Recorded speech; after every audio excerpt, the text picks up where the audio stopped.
Hello friends, welcome to the channel Harsh Jain. I hope you are doing good. आज कुछ नया start करते हैं। मैं लेके आया हूँ आपके लिए पॉलिटिकल साइंस में सबसे पहले एक इजी चैप्टर से स्टार्ट करना चाहता हूँ मैं, जो है Indian politics trends and development. ये बहुत ही रिसेंट चैप्टर है, मतलब इसमें हम लोग बहुत कुछ ऐसा पढ़ेंगे जो बिल्कुल रिसेंटली हुआ है, बहुत कुछ ऐसा जो जनरल नॉलेज से रिलेटेड है। इस चैप्टर में हम देखेंगे क्या डेवलपमेंट्स हुई थी इंडियन पॉलिटिक्स में स्टार्टिंग में 1980s के बाद। इस चैप्टर को हमने डिवाइड किया गया है। डेवलप पहले हम 5 डेवलपमेंट्स पढ़ेंगे, उसके बाद उन पांचों डेवलपमेंट्स को थोड़ा जानेंगे, उनको थोड़ा देखेंगे, डीप में देखेंगे। उसके बाद हम एरा ऑफ कोलिशंस को पढ़ेंगे, फिर पॉलिटिकल राइज को पढ़ेंगे, अदर बैकवर्ड क्लासेस की। उसके बाद हम एमरजेंस देखेंगे, न्यू कंसेंसस का। उसके बाद issues of development and governance. इस वीडियो को स्टार्ट करने से पहले मैं आप सबसे रिक्वेस्ट करूंगा, प्लीज वीडियो को पूरा जरूर देखें, लाइक करें, शेयर करें, चैनल को सब्सक्राइब करना ना भूलें, बेल आइकन को जरूर हिट करें। ठीक है फ्रेंड्स, स्टार्ट करते हैं। सबसे पहले हम स्टार्ट करेंगे इसको, development of Indian politics context of 1990s। इसका मतलब 1980s से 1990s तक ऐसी क्या चीजें हुई, ऐसे क्या मेजर इश्यूज हुए, डेवलपमेंट के इश्यूज हुए। डेवलपमेंट्स यानी यह मतलब है क्या मेजर इश्यूज हुए जिनके कारण इंडियन पॉलिटिक्स में चेंजेस आए। तो हम देखेंगे 5 मेजर चेंजेस थे। फर्स्ट है the end of Congress system, second है द मंडल इशू, थर्ड है the new economic reforms, fourth है अयोध्या डिस्प्यूट एंड फिफ्थ है change in the Congress leadership. हमने देखा कि 1980s के बाद जब इंदिरा गांधी का असैसिनेशन हुआ 1984 में, फर्स्ट जब जनरल इलेक्शंस हुए, राजीव गांधी को एक बहुत मैसिव विक्ट्री मिली, 415 सीट्स के साथ वो जीते। बट उसके बाद 1989 में हमने देखा कांग्रेस को बहुत बड़ी हार मिली। ओनली 197 सीट्स उन्होंने सिक्योर की, कांग्रेस पार्टी ने सिक्योर की। और इसी के साथ 1989 को मार्क किया गया as the end of Congress system and the start of era of coalitions. But 1991 में फिर से एक बार कांग्रेस ने कम बैक किया with Rajiv Gandhi as the prime minister. और इस डिकेड में जो 1980 से लेकर 1990s का जो डिकेड है, इसके अंदर कई सारे डेवलपमेंट्स हुए, कई सारे चेंजेस हुए, जिसको आज हम यहाँ पर पढ़ने जा रहे हैं। सबसे पहले हम ये 5 डेवलपमेंट्स पढ़ेंगे, 5 इश्यूज, 5 चेंजेस पढ़ेंगे जिसने इंडियन पॉलिटिक्स में बहुत कुछ चेंज किया, बहुत कुछ इम्पैक्ट किया। सबसे पहले the end of Congress system. जैसा मैंने आपको बताया, 1989 इलेक्शंस में कांग्रेस को डिफीट मिली। ओनली 197 सीट्स उन्होंने हासिल करी। और जैसा मैं आपको बता, 1991 इलेक्शंस में फिर से उन्होंने कमबैक किया। ये जो पार्टी है, इस पार्टी ने अपना एक जड़ बनाया हुआ है पॉलिटिक्स में, इसी के कारण उसकी एक बहुत इंपॉर्टेंस है इंडियन पॉलिटिक्स में। The politics of this decade has clearly seen the impact of social change on political and electoral process।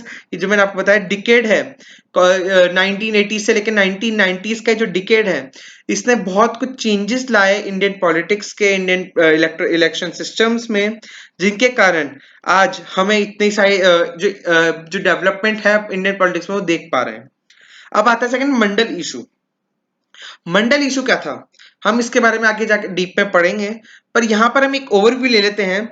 Mandal issue, BP मंडल ने रिकमेंड किए थे कुछ points about reservation of OBCs, other backward classes. उनको new national front government जो बनी थी 1989-90 में, उसने इम्प्लीमेंट कर दिया। उन्होंने सेंट्रल गवर्नमेंट में ओबीसीज को रिजर्वेशन दे दिया। इसी कारण कंट्री के डिफरेंट पार्ट्स में एंटी मंडल प्रोटेस्ट हो रहे थे। इस डिस्प्यूट के वजह से, ये डिस्प्यूट था सपोर्टर्स और अपोनेंट्स ऑफ ओबीसी रिजर्वेशन के बीच, और इसी को नाम दिया गया मंडल इशू। ये एक इंपॉर्टेंट इशू था जिसने इंडियन पॉलिटिक्स को शेप किया सिंस 1989। अब आता है एक बहुत important point, that is new economic reforms. New economic reforms Rajiv Gandhi government के अंडर 1991 में इंप्लीमेंट हुए थे, जो हम जानते हैं liberalisation, privatisation, globalisation.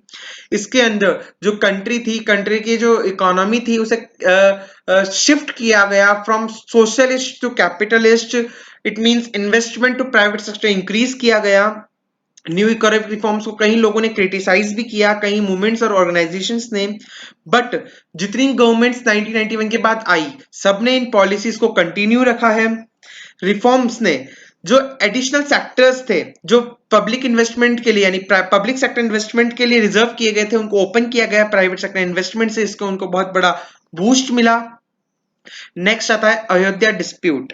Ayodhya dispute उस वक्त का एक मेजर हॉट टॉपिक था, हॉट इशू था। 19 दिसंबर 1992 में बाबरी मस्जिद जो स्ट्रक्चर था उसको डिमोलिश कर दिया गया था अयोध्या में। उसके बाद हिंदुत्व पॉलिटिक्स का राइज हुआ। हिंदुत्व पॉलिटिक्स के साथ साथ इंडिया ने उस वक्त कहीं सारे वाइड स्प्रेड प्रोटेस्ट और दंगों को देखा, जिसके वजह से कंट्री की जो डेमोक्रेसी थी, नेशनलिज्म सेक्युलरिज्म था, उस पर सवाल खड़ा हो गया। These developments led to the rise of BJP and politics of Hindutva. Ayodhya dispute की वजह से बीजेपी और पॉलिटिक्स ऑफ हिंदुत्व को बहुत बड़ा राइज मिला, एक बूस्ट मिला। लास्ट डेवलपमेंट उस डिकेड का आता है change in the Congress leadership. Rajiv Gandhi का असैसिनेशन हुआ था मई 1991 में एज द कांग्रेस लीडरशिप, जब वह इलेक्शन कैंपेन के लिए गए थे तमिलनाडु में। वहां पर liberation tigers of Tamil Eelam के किसी मेंबर ने उन पर हमला किया और उनकी डेथ हो गई। Congress emerged as the single largest party in the elections of 1991 and Narasimha Rao was chosen as prime minister after the death of Rajiv Gandhi। ये भी एक मेजर रीजन था जिसके कारण 1991 में कांग्रेस ने दोबारा कमबैक किया, क्योंकि यहाँ उनको सिंपैथी मिली। Narasimha Rao as the prime minister आए उस वक्त। ये मेजर 5 डेवलपमेंट्स है जो उस वक्त हुए थे। अब हम देखेंगे एरा ऑफ कोलिशंस। हमें पता है एरा ऑफ कोलिशंस कब स्टार्ट हुआ, 1989 में स्टार्ट हुआ। इसको हम कहते हैं थर्ड इलेक्टोरल सिस्टम। हमारे कंट्री में फर्स्ट इलेक्टोरल सिस्टम था BJP system, sorry Congress system. Then इसको एरा ऑफ कोलिशंस को रेफर किया जाता है third electoral system.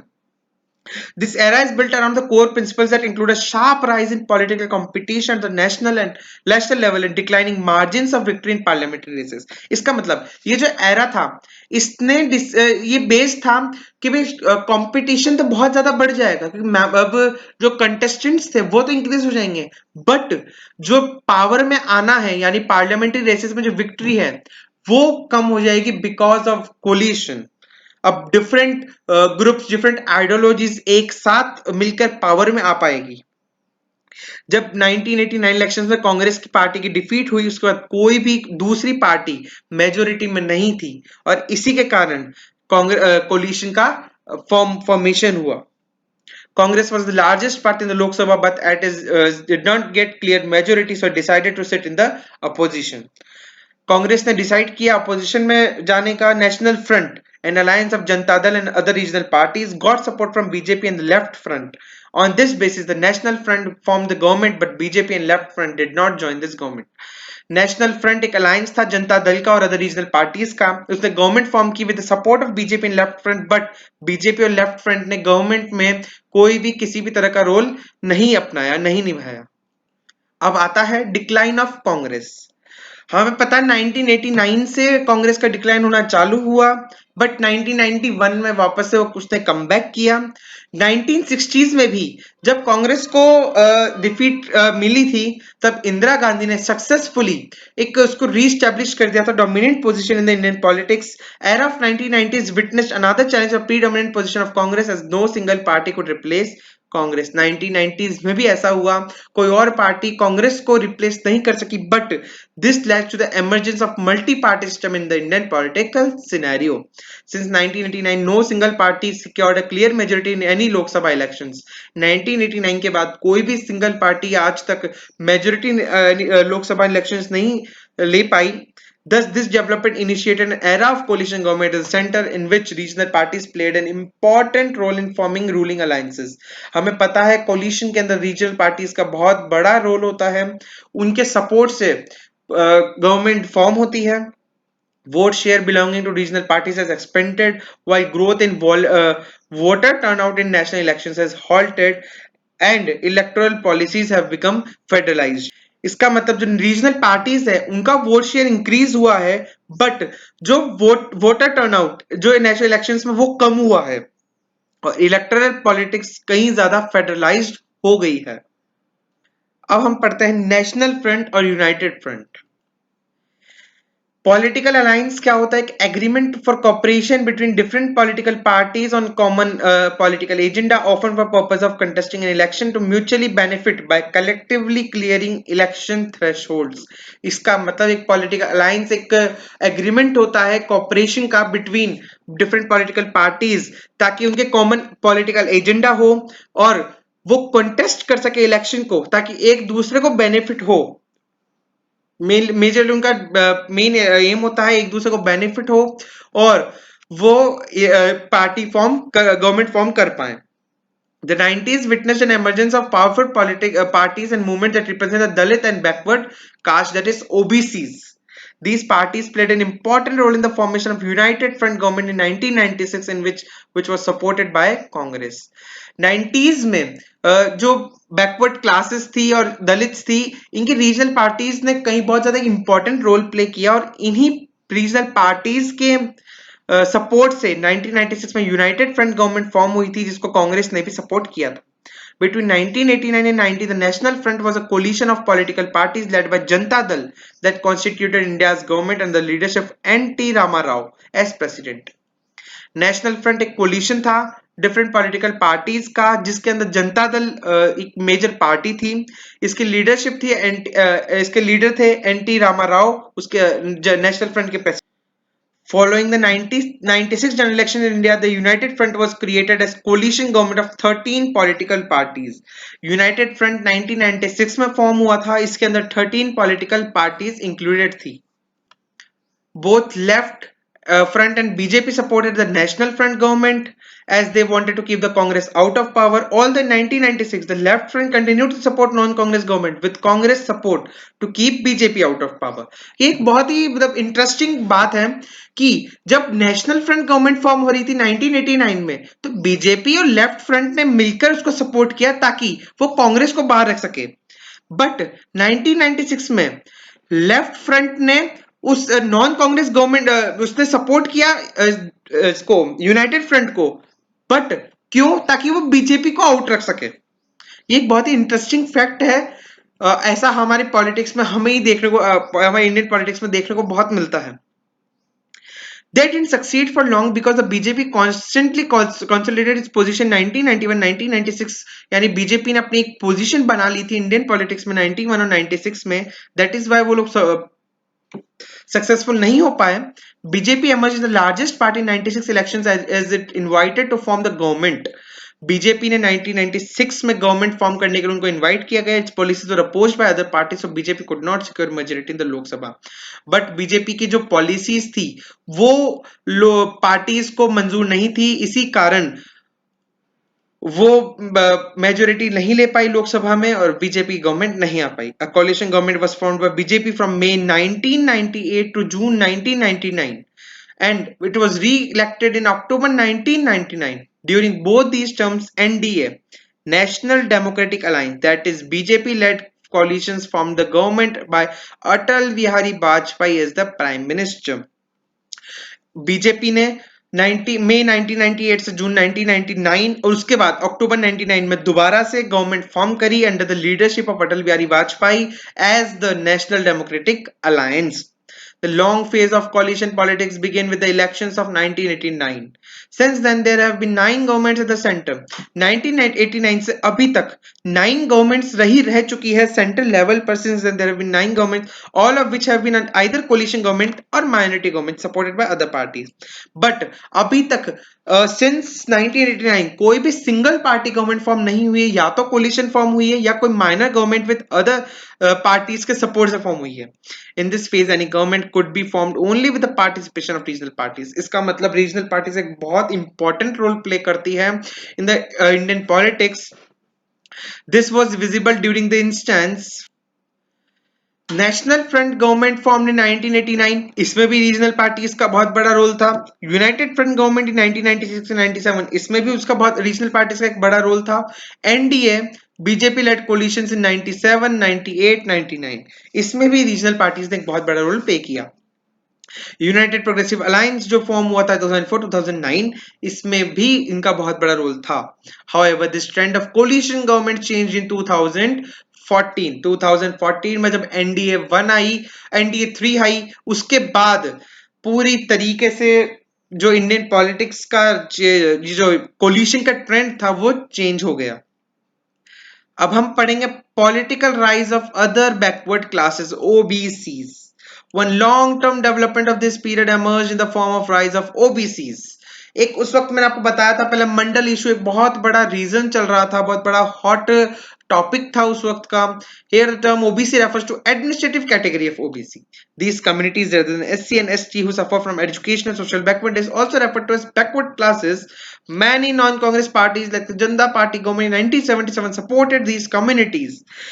Parties like Bharatiya Kranti Dal, Samyukta Socialist Party also had powerful rural base among these sections of OBCs।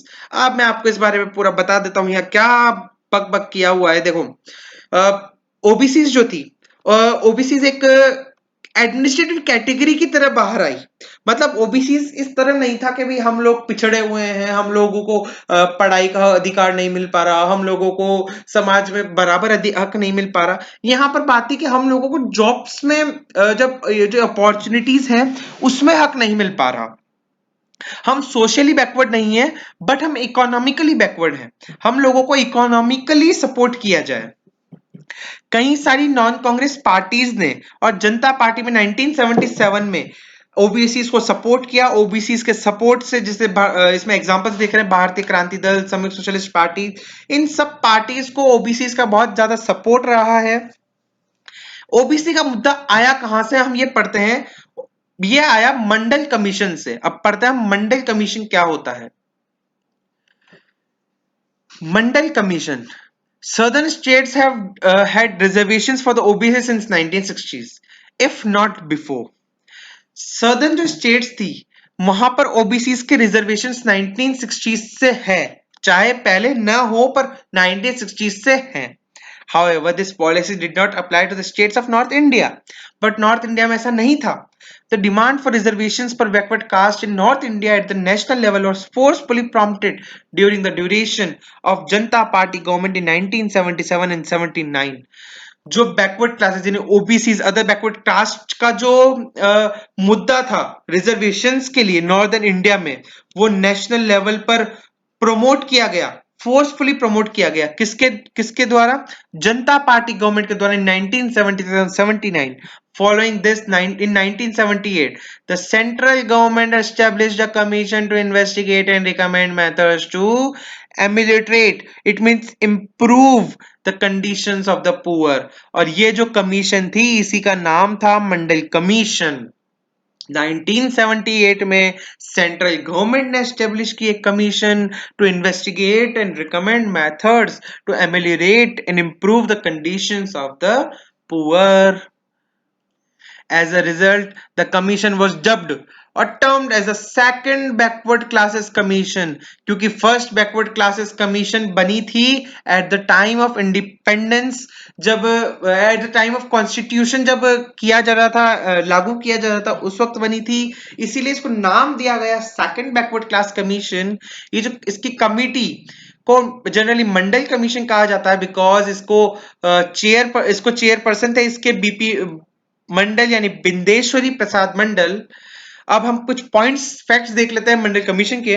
Mandal commission था, setup किया गया था investigate करने के लिए, ये देखने के लिए कि educational social backwardness Indian society में किस सेक्शंस में है। इस recommended ways of identifying this backward classes, उन्होंने कुछ वेज दी ताकि हम रिकमेंड आइडेंटिफाई कर सके कौन कौन बैकवर्ड क्लासेस के अंदर आता है। It was also expected to give its recommendations on the way in which backward could be ended। और उसको एक्सपेक्ट किया गया था मंडल कमीशन से कि वो जो अपने रिकमेंडेशन है इस तरह दे कि इस बैकवर्डनेस को एंड किया जा सके। कमीशन ने अपने रिकमेंडेशंस कब दिए थे? ईयर 1980 इंपॉर्टेंट है। Commission advised that backward classes should be understood to mean backward caste। Commission ने बोला कि जो बैकवर्ड क्लासेस है ना उनको बैकवर्ड क्लासेस नहीं मानना, उनको बैकवर्ड कास्ट मानना, क्योंकि since many caste other than scheduled caste were also treated as low in the caste hierarchy. उन्होंने ऐसा कहा कि जो वर्ण सिस्टम, जो कास्ट सिस्टम है जनरल एससी एसटी, हमने देखा कि कुछ कास्ट ऐसी है जो अभी भी एससी एसटी में ना होते हुए भी उनको इल ट्रीट किया जाता है, लो ट्रीट किया जाता है, उन कास्ट को हम बैकवर्ड कास्ट में काउंट करेंगे, बैकवर्ड क्लासेस में काउंट करेंगे। It recommended reserving 27% of seats in the education institutions and government jobs for this group. Mandal commission ने कहा कि नहीं, 27% इनको दे दो एजुकेशन इंस्टीट्यूशंस में, गवर्नमेंट जॉब में। Mandal commission also made many other recommendations like land reforms to improve conditions for OBCs. इन्होंने कहा कि लैंड रिफॉर्म्स आप लागू कर दो ताकि ओबीसीज को बेनिफिट हो। In August 1919, the National Front government decided to implement one of the recommendations of Mandal Commission. It was related to the reservation of OBCs in jobs at central government level and its undertakings.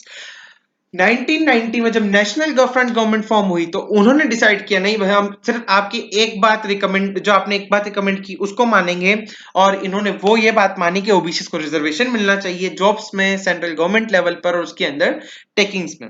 अब देखते हैं consequences क्या है implement करने के मंडल commission को। पहला तो ये आया कि भाई this decision caused agitations and violent protest in many cities of North India. भाई जिनको नहीं मिल रहा वो तो बोलेंगे सही, वो तो प्रोटेस्ट करेंगे सही। Second, decision was also challenged at Supreme Court and came to be known as Indira Sahni case. भाई बहुत ज्यादा इंपॉर्टेंट है इंदिरा साहनी केस।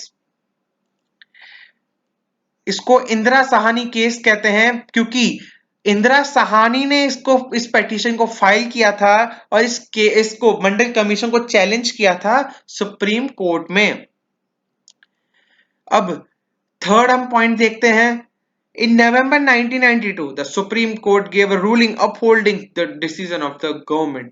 1992 नवंबर 1992 में सुप्रीम कोर्ट ने बोल दिया कि नहीं, गवर्नमेंट ने बिल्कुल सही किया, अपहोल्ड कर दिया उसके डिसीजन को। ये 3 कंसिक्वेंसेस थे जो कि बाहर आए थे एज इम्प्लीमेंट करने के मंडल कमीशन को। अब हम देखेंगे एमरजेंस ऑफ न्यू कंसेंसस। उस वक्त लोगों में क्या नई नई बातें, नई सोच, नए लोग, मतलब नई पार्टीज किस तरह एमर्ज हो रही थी, सब कुछ तब क्या नया नया क्या आ रहा था वो हम देखेंगे एमरजेंस ऑफ न्यू कंसेंसस में। हमने देखा कि भाई अब जब 1989 में कांग्रेस तो डिक्लाइन हो गई पर अब बीजेपी का राइज चालू हो गया। Despite severe competition and many conflicts, a broad consensus emerged on many crucial issues. अब नए लोगों की सोच डेवलप हुई कि भाई कुछ नए इश्यूज उभर कर आए। वो इश्यूज कौन से थे पढ़ते हैं। तो फर्स्ट था first agreement was on new economic policies. पहला जो कंसेंसस था वो था on new economic policies. Most of the political parties have consensus about the new economic policies despite the fact many groups opposed this, as it was believed that these policies will bring prosperity and help the country to win economic power in the world. लोगों ने उस वक्त जो political parties थी उस वक्त उन सब ने न्यू इकोनॉमिक पॉलिसी को सपोर्ट किया। इंस्पाइट उन्हें पता था कि लोग इसे अपोज कर रहे हैं, फिर भी उन्होंने इनको सपोर्ट किया क्योंकि उन्हें पता है ये पॉलिसीज आगे जाके कंट्री में प्रॉस्पेरिटी लाएगी और जो इकोनॉमी है कंट्री की उसको इंप्रूव करेगी और कंट्री को एक इकोनॉमिक पावर बना देगी आगे जाकर फ्यूचर में। सेकंड क्या था? Second was the acceptance of political and social claims of the backward caste. यानी हम लोगों ने ओबीसीज जो अदर बैकवर्ड क्लासेस है उनके पॉलिटिकल और सोशल क्लेम्स को यहाँ पर एक्सेप्ट कर लिया। Most of the political parties accepted and supported the reservation of seats for the backward classes in education and employment. कई सारी पॉलिटिकल पार्टीज ने उस वक्त एक्सेप्ट किया और सपोर्ट किया रिजर्वेशन को other backward classes के लिए in education and employment. Political parties also ensure that OBCs get adequate share of power. उस वक्त political parties ने ये भी इंश्योर किया कि OBCs को बराबर का हक मिले in the share of power. Third आता है the acceptance was the role of regional parties. Acceptance was the role of regional parties. The role of the state level parties and governments of the country is accepted by all major parties. Regional parties are sharing power at the national level and has been playing an important central role in politics. यानी regional parties का जो role था in the active politics of the country वो सबने accept किया। बनी regional parties की importance बढ़ गई कि अब regional parties भी इतनी ही important है जितनी national और state parties हैं। regional parties के कारण ही गवर्नमेंट को सपोर्ट मिल पा रहा था to form government with the help of coalition. और इसने इंपॉर्टेंट रोल प्ले किया in the politics of 20 years के लिए, यानी regional parties are sharing power at the national level and has been playing central role in the politics of the country for 20 years. 20 सालों से regional parties एक important role play कर रही है at the national level government form करने में। Fourth fourth क्या था भाई? फोर्थ था the emphasis was on pragmatic consideration rather than ideology. Most of the political parties emphasize on practical considerations rather than ideological positions. The coalition politics has shifted the focus of political parties from ideological differences to power sharing arrangements. यानी अब consensus का मतलब यहां पर है कि भाई acceptance, क्या उस वक्त लोग मानने को तैयार हो गए थे। तो एक ये भी था कि लोग उस वक्त प्रैग्मेटिक कंसिडरेशन, प्रैग्मेटिक यानी व्यवहारिक, मतलब प्रैक्टिकल जो चीजें थी उनको ज्यादा एक्सेप्ट किया रेदर देन आइडियोलॉजिकल। उस वक्त जो आइडियोलॉजीज थी पार्टीज की वो उससे ज्यादा जरूरी था उन्होंने क्या किया और वो क्या करना चाहते हैं। कोलिशन पॉलिटिक्स शिफ्ट हो गई, focus of political differences from ideological differences to power sharing arrangements. अब जो पॉलिटिक्स थी कोलिशन पॉलिटिक्स उसने शिफ्ट कर दिया आइडियोलॉजिकल डिफरेंसेस को पावर शेयरिंग अरेंजमेंट्स से। For instance, most of parties of the NDA didn't agree with Hindutva ideology of BJP, but they came together to form government. अब यहाँ पर यानी आइडियोलॉजीज इंपॉर्टेंट नहीं रह गई, अब यहाँ पर पावर शेयरिंग इंपॉर्टेंट हो गई। एक छोटा सा बॉक्स है यहाँ पर ब्रीफ में बताया हुआ है लोकसभा इलेक्शन 2004 के बारे में, इसमें पढ़ लेते हैं क्या लिखा हुआ है। In the elections of 2004, NDA was defeated and NDA यानी नेशनल डेमोक्रेटिक अलायंस जो कि बीजेपी का अलायंस है उसको वो डिफीट हुआ। Congress led united progressive alliance came to power. This government also received support from left front parties. The Congress also witnessed party revival of the Congress party. Its seats increased for the first time since 1991. But in 2004 elections, there was negligible difference between the votes polled by Congress and its allies and the BJP and its allies. After 1990s, after the political processes show the emergence of broadly four groups of parties which were in coalition with the Congress, parties which were alliance with the BJP, left front parties, parties which were not a part of any three. Thus, the party system has now changed from what it was till 1970s and political competition was expected to be multi-cornered. इस box पे सीधी बात ये लिखा हुआ है कि भाई 2004 में जब इलेक्शंस हुए तो यूपीए ने एनडीए को हरा दिया, यूपीए को लेफ्ट फ्रंट पार्टीज ने सपोर्ट किया और इसके साथ ही कांग्रेस की 1991 के बाद पहली बार सीट्स के नंबर में इंक्रीज हुआ। बट 2004 इलेक्शंस में एक पॉइंट ये भी था कि बहुत कम डिफरेंस था between the vote share of Congress and its allies and BJP and its allies. और 1990s के बाद जो पॉलिटिकल पार्टीज आई वो फोर टाइप्स की पॉलिटिकल पार्टीज ज्यादा इमर्ज हुई। पहली जो या तो कांग्रेस के साथ कोलिशन में थी, दूसरी जो बीजेपी के साथ कोलिशन में थी, तीसरी लेफ्ट फ्रंट पार्टीज और चौथी जो तीनों में से किसी के पार्ट नहीं थी। इसका मतलब सब तरह की। Thus the party system has now changed from what it was till 1970s and political competition was expected to be multi-cornered। यानी अब जो पार्टी सिस्टम है वो बिल्कुल चेंज हो गया उससे कि वो क्या था 1970s में, क्योंकि अब जो पॉलिटिकल कंपटीशन है वो मल्टी कॉर्नर्ड हो गया, मल्टी डायमेंशनल हो गया, हर तरह से पॉलिटिकल कंपटीशन इंक्रीज हुआ है। वही अब कोलिशंस फॉर्म होने लग गए तो रीजनल पार्टीज की भी इंपॉर्टेंस बढ़ गई। ये सब कारण थे जिसके कारण अब हम इस चैप्टर को पढ़ रहे हैं कि भाई रिसेंट ट्रेंड्स एंड डेवलपमेंट क्या हुआ। यही रिसेंट ट्रेंड्स एंड डेवलपमेंट है जिसने इंडियन पॉलिटिक्स को शेप कर दिया। अब फ्रेंड्स हम पढ़ते हैं यूपीए 1 एंड यूपीए 2। यूपीए 1 कब आई थी?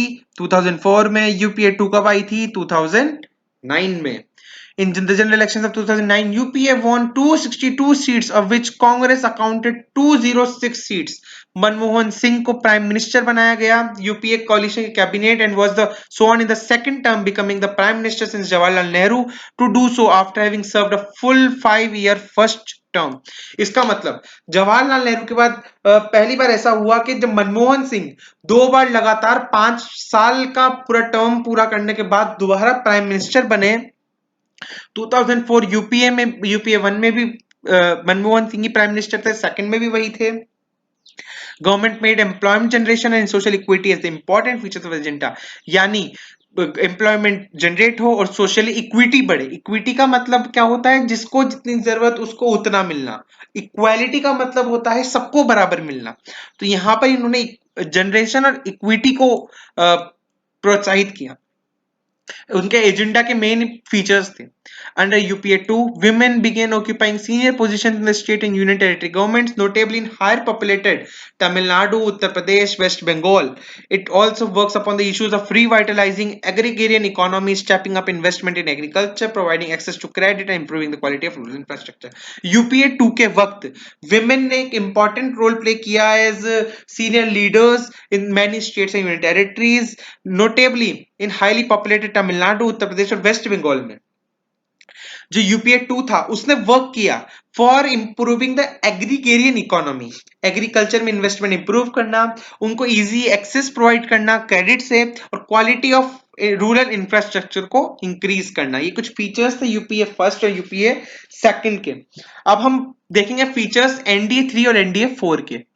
एनडीए 3 आई थी 2014 में, एनडीए 4 आई 2019 में। Bharatiya Janata party led by prime minister Narendra Modi got an absolute majority in Lok Sabha elections held in May 2014, and after nearly 30 years in Indian politics, a strong government with an absolute majority was established in the center.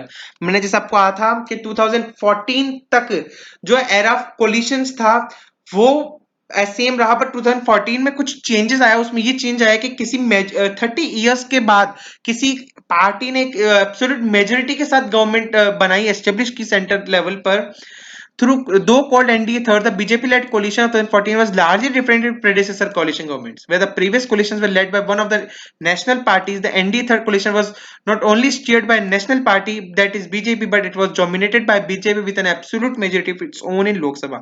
इसका मतलब पहले के जो coalitions आए BJP से, NDA 3 से पहले, उन सब coalitions में बाकी पार्टीज का भी important stake था, important role था, बट इसमें बीजेपी ने अलोन ऑन इट्स ओन ही बहुत एक मेजोरिटी मिली थी उसको, मतलब कि बीजेपी ने डोमिनेट किया था इस कोलिशन को।